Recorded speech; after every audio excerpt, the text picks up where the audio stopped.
Hey everybody, my name's Adam Box, and welcome back to part 2 of my Halloween events in video games video. In the previous part, we talked about the Halloween events going on in Destiny and what I thought they meant for, or events like that would mean for Destiny on the whole. Let's take a look at Guild Wars' Halloween event.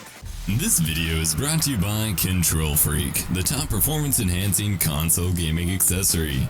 Their FPS freaks are next-gen ready and will help give you a competitive edge. Use promo code EPOSVOX at checkout to save 10%.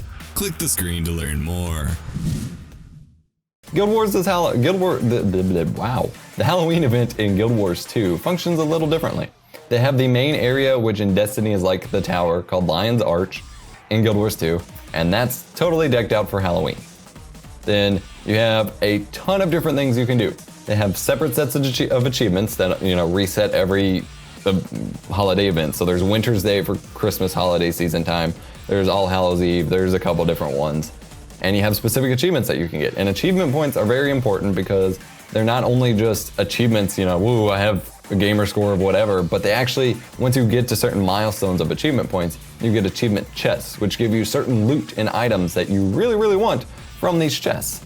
And so it's kind of important to build those up in any way you can, and it's really cool to build those up for a specific, event, because you get exclusive items and things like that that you otherwise won't get because they're limited to specifically that event. So it's kind of cool in that regard. And then they have a bunch of other items that only come out then. Even cosmetic microtransaction items that console kids yell at, but are pretty standard in MMOs. Like they have a couple new gliders which are Halloween exclusive, which are like bat wings and things like that. There's outfits which are specific for that event. I bought one myself.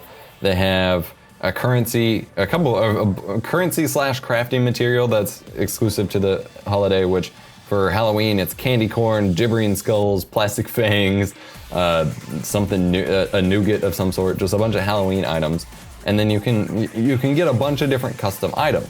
Then there's also an entire playable mob grindy level place called the Mad King's Labyrinth, which the Halloween event is centered around the Mad King Thorn and his son, the Bloody Prince Thorn. Characters in the game, and they have a whole bunch of story behind it. But they have a labyrinth, which is essentially just a huge mob farm. They have a bunch of enemies you can go fight, a bunch of events you can do for that overall, Halloween event. And it's a great way to level up characters really, really fast.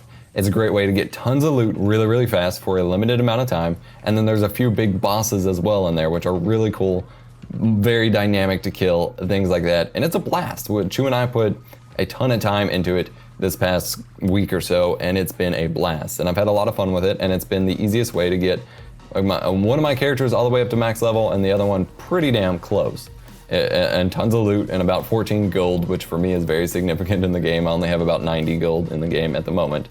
So, pretty awesome event, and it's a great way to bring people together, to play together, and things like that. There's also another little mini event where it's called Mad King Says, and you literally just play Simon Says with the Mad King. It randomly spawns in that center of the Lion's Arch, and you just play it and use the emotes to do what he says, and it's just a goofy little thing, but people get together and you get achievements for it, and you get to open a chest afterwards for loot and things like that.